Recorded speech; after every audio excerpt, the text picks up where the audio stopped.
on a parlé du bonheur, mais il y a des gens qui ne peuvent pas être dans le bonheur. Et pourquoi ils ne peuvent pas? Parce qu'ils n'ont pas sorti leur tigre. Et pourquoi ils n'ont pas sorti leur tigre? Parce qu'ils ne savent même pas qu'ils en ont un, parce qu'ils sont restés figés dans leur traumatisme. Alors, il y en a de ces malheureux, on ne va pas leur demander de lever la main. Alors, ceux-là, ils peuvent aller rencontrer Michel Chitecat, qui vient depuis quelques années, qui est psychiatre, qui a fait de la recherche appliquée dans la neurobiologie, la dépression, le sommeil, et qui a rencontré Peter Levine, qui a fondé la Somatic Experience, donc pour nous aider à guérir du traumatisme. Alors Michel, si tu veux nous parler du bonheur.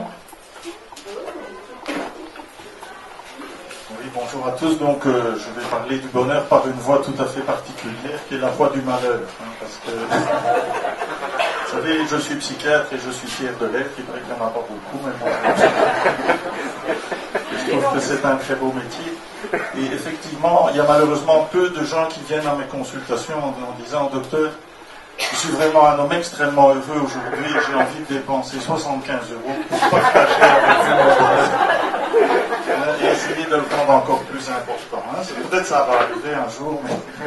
Et donc moi je vois des gens qui sont malheureux, très malheureux, en tout cas qui ont cette sensation, qui est en partie liée tout à fait à un monde imaginaire. C'est pas qu'ils sont objectivement plus malheureux que les autres, mais ils vivent un moment de très grande détresse, de très grand malheur. Et pour moi, très pragmatiquement, en tant que médecin, c'est individuellement comment est-ce que je vais leur permettre de renégocier leur malheur pour finalement construire du bonheur. Donc finalement, la définition très pragmatique que j'en aurai, c'est le bonheur, c'est pas quelque chose que j'aurai un jour, peut-être que c'est le cas, mais actuellement, en tout cas ceux que je vois, ils viennent parce qu'ils sont malheureux ou très malheureux. Et donc, le travail de retrouver le bonheur passe par la renégociation des malheurs. Je ne peux pas faire l'économie de renégocier mes malheurs. Et donc, à mon avis, effectivement, il n'y a pas de recette autre qu'un travail, qui est vraiment un travail sur soi, qui est un travail individuel, qui peut être accompagné, mais qui consiste à comment est-ce que je veux, pour atteindre le bonheur, commencer par renégocier mes malheurs. Et Comte Sponville, qui est un philosophe que j'aime bien, disait: le malheur nous arrive. Quelque part, la condition humaine est assez tragique. Rufus, il y a quelqu'un qui disait: la condition humaine, c'est un long escalier, et la dernière marche est funèbre. Et donc, il faut prendre conscience de ça. En tant qu'être humain, nous sommes conscients que notre vie va se finir. Et donc, même si nous n'avons pas eu de traumatisme, la condition humaine est quelque part traumatique, puisqu'elle nous a donné la notion du temps et la notion de notre finitude. Et puis, je ne parle pas évidemment de toutes les catastrophes qui peuvent vous arriver dans votre vie, et qui font que la vie n'est pas un long fleuve tranquille, et que vous allez devoir renégocier. Et toujours Comte Sponville disait: mais finalement, le malheur nous arrive, le bonheur est à construire. C'est vraiment une construction. Le malheur qui vous tombe dessus, vous perdez un enfant, vous perdez un parent, vous perdez votre emploi, vous perdez votre amoureux. Et donc tout ça, pour accéder au bonheur, vous allez d'abord devoir le renégocier.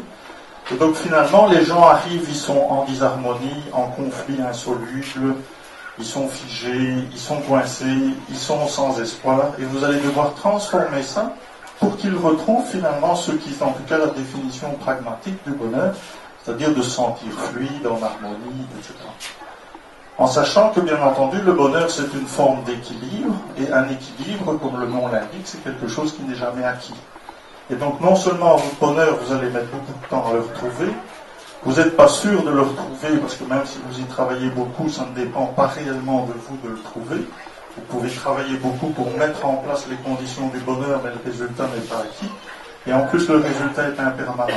Donc, mauvaise nouvelle. Vous ne serez jamais définitivement heureux. Et le prix à payer est important. Et il y a des gens qui vous disent: en 2 week-ends, je vais vous apprendre le bonheur, telle ou telle recette. Et à mon avis, c'est une tromperie. Le bonheur, ça prend du temps. Même le Bouddha, qui était un éveillé, il est devenu un moine mendiant, alors qu'il était fils de roi. Qui est prêt ici à devenir un moine mendiant pour acquérir le bonheur? Au-delà de 2 week-ends, vous commencez à trouver que c'est cher. Et donc le bonheur a un prix très important. Et donc pour être heureux, vous allez en baver.